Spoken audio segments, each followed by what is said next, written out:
बारिश से परेशान गांव के लोग। उत्तर प्रदेश के एक छोटे से गांव बनकटिया में हर साल की तरह इस साल भी सावन का महीना आया था। आसमान में काले बादल छाए रहते, हवा में नमी थी और हर पेड़ की पत्ती नई जान से चमक रही थी। मगर इस बार की बारिश गांव वालों के लिए किसी वरदान से कम नहीं, बल्कि अभिशाप बन गई थी। गांव की मिट्टी की सड़कें पहले ही उखड़ी हुई थीं, नालियां जाम पड़ी थीं और तालाब सालों से साफ नहीं किए गए थे। जब लगातार 5 दिन तक मूसलाधार बारिश हुई तो पूरा गांव तालाब बन गया। गलियों में घुटनों तक पानी भर गया। पहला दिन उम्मीद की बूंदें। पहले दिन जब बारिश शुरू हुई तो सबके चेहरों पर खुशी थी।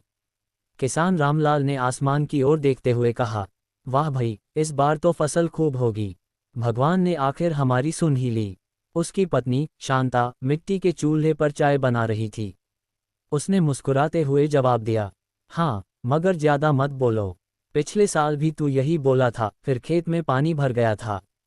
रामलाल ने हंसते हुए कहा, इस बार ऐसा नहीं होगा, देखना, सब ठीक रहेगा। लेकिन रामलाल की ये खुशी ज्यादा देर टिक नहीं पाए। तीसरा दिन जब पानी ने गांव को घेरा, तीसरे दिन तक बारिश रुकने का नाम नहीं ले रही थी। गांव की गलियां नदी बन चुकी थीं। बच्चे पहले तो कागज की नावें तैराते हुए खुश हो रहे थे, मगर धीरे धीरे जब घरों में पानी घुसने लगा तो डर फैल गया। गांव के स्कूल के कमरे में छत से पानी टपकने लगा था। मास्टर जी ने बच्चों को छुट्टी दे दी। मंदिर के बाहर का चबूतरा, जहां रोज शाम को बुजुर्ग बैठकर बातें करते थे, अब पूरा डूब चुका था। रामलाल का खेत, जिसमें वह धान की बुआई कर चुका था, अब झील बन गया था। वह सिर पकड़कर बैठ गया। अब क्या होगा, उसने खुद से कहा। पास में बैठे बुजुर्ग हरिलाल ने गहरी सांस लेते हुए कहा, जब सरकार ने नाली बनवाने की बात कही थी तब सबने पैसे बचाने के लिए मना कर दिया था। अब भुगतो। गांव के लोग अब समझ चुके थे कि यह बारिश सिर्फ आसमान से नहीं, उनकी लापरवाही से भी बरस रही थी। 5वां दिन संकट गहराया। 5 दिन लगातार बारिश हुई। बिजली के खंभे गिर गए, रास्ते बंद हो गए, दुकानों के दरवाजे बंद पड़े थे, राशन की दुकान में पानी घुस गया था। गांव की औरतें अपने घरों में चूल्हा जलाने के लिए सूखी लकड़ी ढूंढ रही थीं, मगर सब भीग चुकी थीं। बच्चों के पैर गल गए थे। शांता ने मिट्टी की दीवारों को देखते हुए कहा, अगर ऐसे ही चला तो घर गिर जाएगा।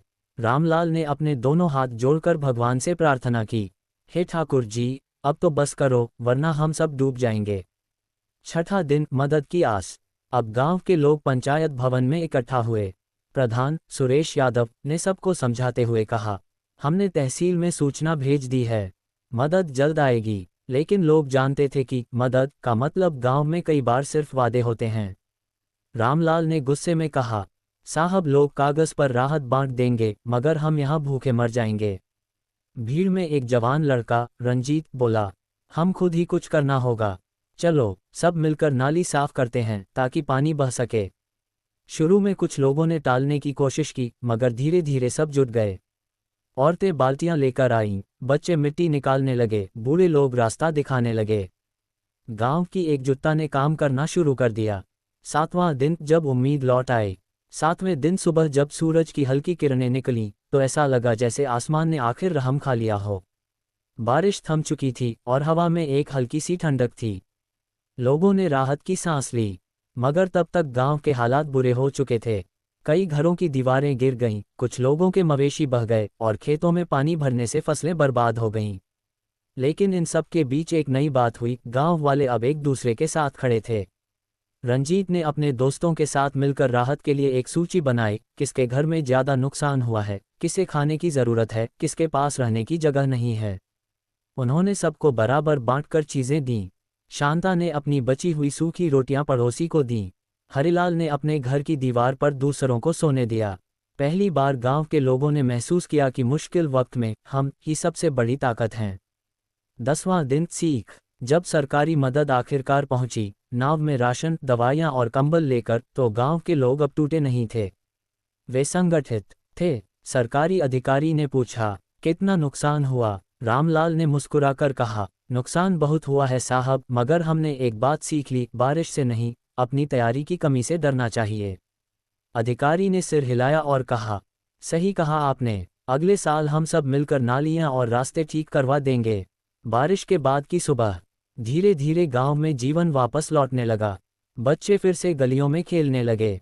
खेतों का पानी सूखने लगा। लोगों ने अपने घरों की मरम्मत शुरू कर दी। रामलाल ने नई उम्मीद के साथ मिट्टी में बीज बोए और आसमान की ओर देखा। अब की बार बारिश से नहीं डरूंगा, उसने कहा, क्योंकि अब मैं अकेला नहीं हूँ। कहानी की सीख: जब मुसीबत आती है तो इंसान की असली ताकत उसकी एकता और हिम्मत में होती है। प्रकृति को दोष देने से पहले हमें अपनी तैयारी और जिम्मेदारी को समझना चाहिए।